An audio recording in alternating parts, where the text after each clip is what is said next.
শীতকাল মানেই কম্বল, আর এই মোটা মোটা কম্বল না ব্যবহার করলে এই শীতের এটার থেকে আমরা রেহাই পাই না। তা এই যখন এই কম্বলগুলো আমরা ব্যবহার করতে তো ভীষণ ভালো লাগে, কিন্তু যখন এই কম্বলগুলো আমাদের পরিষ্কার করতে হয় তখনই হয় কিন্তু আমাদের বিপত্তি। কারণ এই মোটা মোটা কম্বল ধুয়ে পরিষ্কার করা খুব কঠিন, আর সব কম্বল কিন্তু ওয়াশিং মেশিনে ঢুকানো যায় না।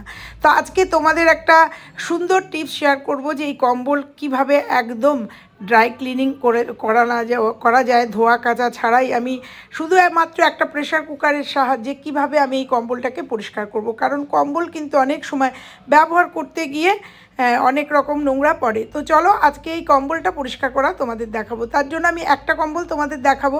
এই কম্বলটা খাটে আমি পেতে নেবো, তোমরা চাইলে মেঝেতে পেতে নিতে পারো। আর কম্বল ইউজ করার সময় অনেক সময় কিন্তু কম্বলের মধ্যে বাচ্চা কাচ্চা থাকলে, মানে ছোট বাচ্চা থাকলে, বেবিরা যারা টয়লেট করে সেই টয়লেটের গন্ধ, অনেক সময় খাবার খাওয়াতে গিয়ে খাবার পড়ে যায়, কিছু খাবার, চা কফি কম্বলের মধ্যে, শীতের মধ্যে চা কফি খেতে গেলে সেগুলোও পড়ে যায়। তার মধ্যে কম্বলের মধ্যে একটা দুর্গন্ধও হতে পারে, কারণ যাদের বাড়িতে বেবি আছে। তো তাদের জন্য আজকে আমার এই টিপসটা, এই কম্বলটাকে কি করে পরিষ্কার করব। তো দেখো, প্রথমে আমি খাটের উপরে কম্বলটাকে পেতে নিলাম। তারপরে আমি এখানে নিয়ে নিয়েছি একটা বাটি, আর বাটির মধ্যে নিয়ে নেবো ট্যালকেন পাউডার। আমি এখানে নাইসিল পাউডার নিয়ে নিয়েছি, তোমরা যে কোনো পাউডার, গন্ধযুক্ত পাউডার তোমরা নিতে পারো। পাউডারটা কেন নেব তোমাদের ক্রমশ বলবো। আর কীভাবে দেখো কম্বলটাকে কিন্তু একদম সুন্দরভাবে পরিষ্কার করে নেবো। আর নিয়ে নেবো এখানে হচ্ছে বেকিং সোডা। বেকিং সোডা আমাদের ক্লিনিংয়ের কাজ করে, আমরা সবাই জানি। তাই পাউডারের সাথে বেকিং সোডা নেব। তোমরা কম্বলের থিকনেস অনুযায়ী এটা নেবে। আমি দু চামচ নিয়েছি, 2 চামচ পাউডার আর 2 চামচ বেকিং সোডাকে নিয়ে খুব ভালো করে এটাকে মিশিয়ে নেব। আর এই পদ্ধতি যদি অবলম্বন করো, কম্বল যেমন সুন্দর গন্ধ থাকবে, মানে দুর্গন্ধ মুক্ত হবে, আর তার সাথে কিন্তু যে নোংরাগুলো থাকবে সেগুলো একদম ক্লিনিং হয়ে যাবে। তো চলো, এইবার আমি নিয়ে নিয়েছি একটা ছাঁকনি, চায়ের ছাঁকনি নিয়েছি কারণ এই পাউডারটা পুরো কম্বলটাকে স্প্রেড করতে হবে। পুরো কম্বলের উপরে হাত দিয়ে যদি দিই তাহলে এক জায়গায় খাবলা দিয়ে অনেকটা পড়ে যাবে, সারা কম্বলটাই কিন্তু আমি স্প্রেড করতে পারবো না।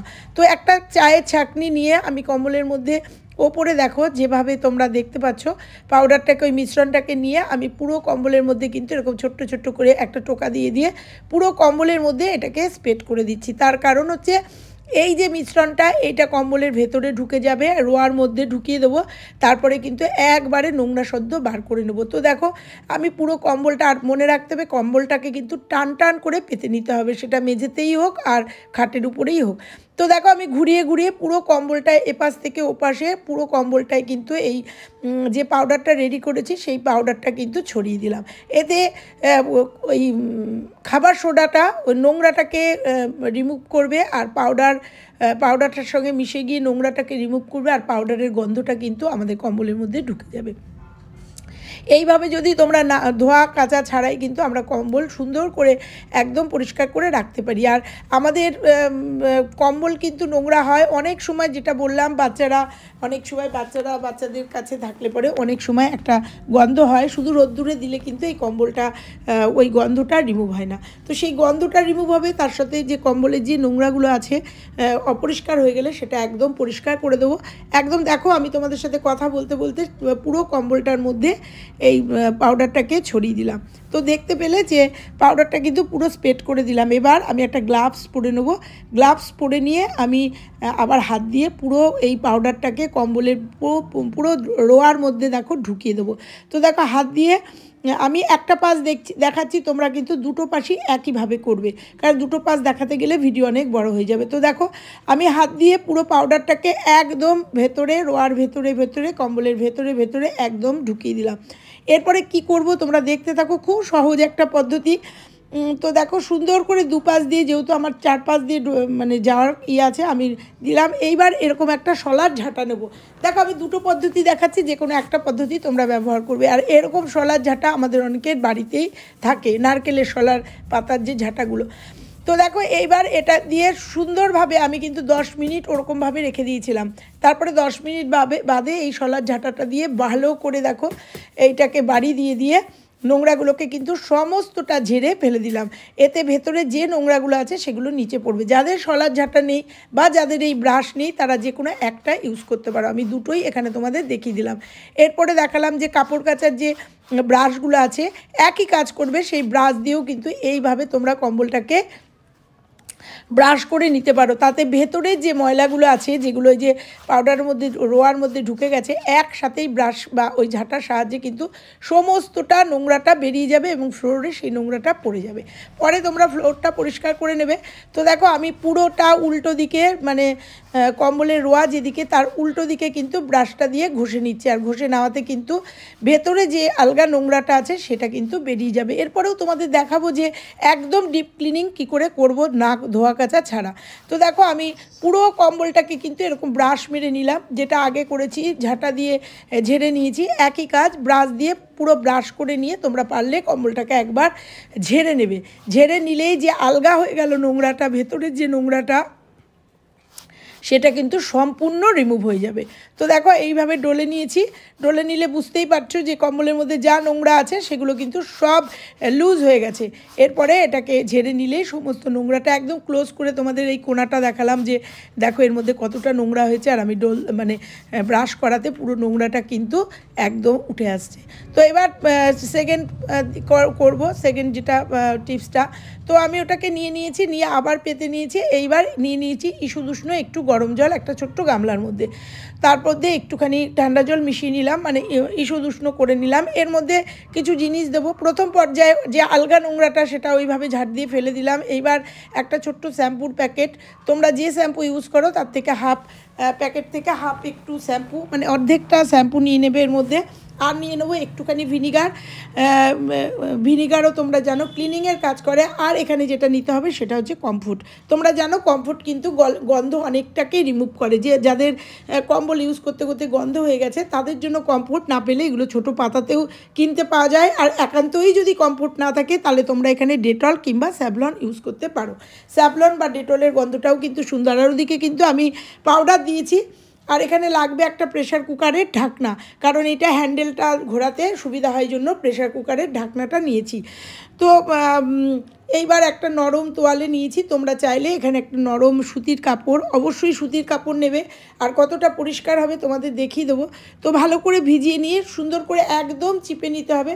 তো যেটা বলছিলাম, তোমরা প্রথমেই যে লুজ নোংরাটা আমরা কিন্তু ঝাঁটার সাহায্যে বা ওই ব্রাশের সাহায্যে কিন্তু রিমুভ করে দিয়েছি। এইবার গায়ে লেগে থাকা যে নোংরাটা সেটা কিভাবে রিমুভ করব তোমরা দেখতে থাকো। ভালো করে এটাকে একদম ড্রাই করে নিতে হবে, যতটা পারবে জলটা ঝরিয়ে নেবে। এইবার এটাকে পেতে এই প্রেশার কুকারের ঢাকনাটা এই জন্যেই নিয়েছি, এটার হ্যান্ডেল আছে আর এটা দিয়ে রিমুভ করতে অনেকটা সুবিধা হবে। এটাকে মাঝখানে নিয়ে আমি একটা সাইড নিয়েছি তোমাদের দুটো পার্থক্য দেখানোর জন্য। এবার এটাকে নিয়ে এটা একটা শক্ত গার্ডার দিয়ে ভালো করেই মাথাটা আটকে নিতে হবে, যাতে এটা খুলে না যায়। দেখো আমি আটকে নিয়েছি মাথাটা, তোমরা গার্ডার দিয়ে আটকে নিতে পারো, আটকে নিয়ে এবার মনে রাখতে হবে এটা কিন্তু টান টান যেন হয়। তো দেখো এটা টান টান হয়েছে। এইবার এটা দিয়ে জাস্ট কম্বলের উপরে কিন্তু ভালো করে প্রেস করে নিতে হবে।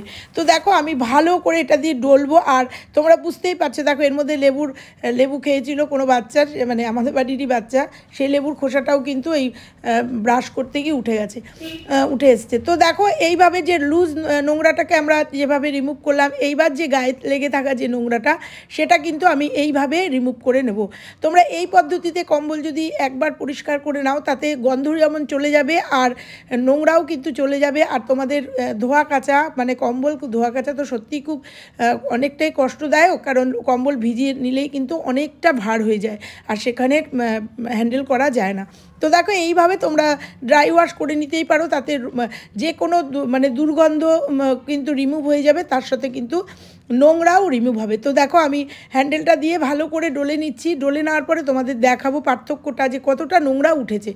তো দেখো, আর মনে রাখতে হবে এটা কিন্তু সুন্দর করে পেতে নিতে হবে, একদম টান টান করে কম্বলটাকে পেতে নিতে হবে। সে তোমরা ফ্লোরেও করতে পারো, তোমরা খাটেও করতে পারো। তো এইভাবে ডলে নেওয়ার পরে তোমাদের এবার আমি কাপড়টা খুলে দেখাবো, তোয়ালেটা খুলে দেখাবো যে কতটা নোংরা হয়েছিল, কতটা নোংরা উঠেছে। এইভাবে কিন্তু তোমরা 3-4 বার এইভাবে নোংরা হিসাবে তোমরা এটা পরিষ্কার করে নেবে। তো দেখো খুলে নিয়ে এসেছি। এবার দেখো কতটা নোংরা উঠেছে, তোমরা অন ক্যামেরায় দেখে নাও। আমি কিন্তু একদম পুরো অন ক্যামেরায় তোমাদের পরিষ্কার করে দেখালাম।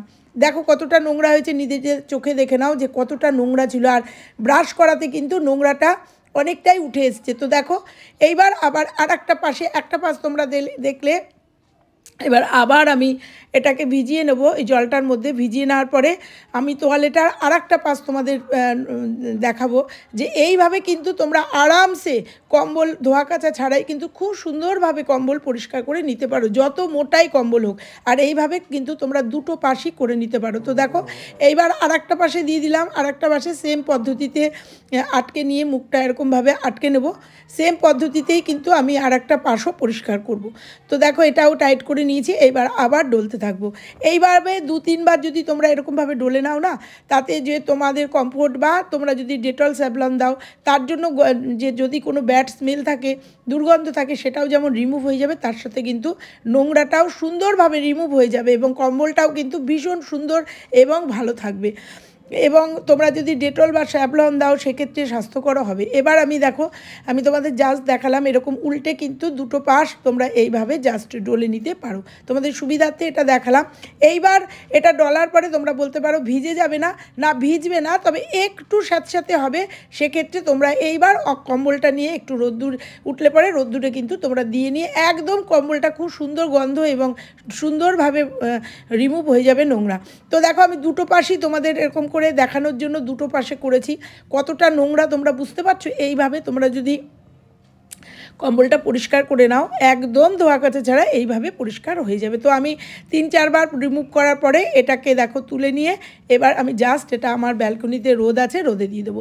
তোমরা চাইলে ছাদে হোক যেখানে হোক রোদ, একটুখানি রোদে এটা দিলে পরেই কিন্তু তোমাদের কম্বলটা একদম নতুনের মতো ঝকঝকে তকতকে পরিষ্কার এবং দুর্গন্ধ মুক্ত একদম সুন্দর হয়ে যাবে। তো আমার ব্যালকনিতে আমি দিয়ে দিয়েছি কম্বলটা, দিয়ে আমি দুটো কম্বলই এইভাবে পরিষ্কার করে নিয়েছি। আধ ঘন্টার মধ্যে আমার 2-3টে কম্বল তোমরা এইভাবে পরিষ্কার করে নিতেই পারো। তো আজকের টিপসটা তোমাদের কেমন লাগলো অবশ্যই কিন্তু কমেন্টে জানাবে, আর ভালো লাগলে লাইক, কমেন্ট, শেয়ার এবং চ্যানেলে নতুন হলে চ্যানেলটা সাবস্ক্রাইব করে পাশের বেল আইকনটা প্রেস করে রাখবে। আর এইভাবে কম্বল পরিষ্কার করে কম্বল কিন্তু শীত চলে যাওয়ার পরে তোমরা তুলে রাখতে পারো। তো চলো।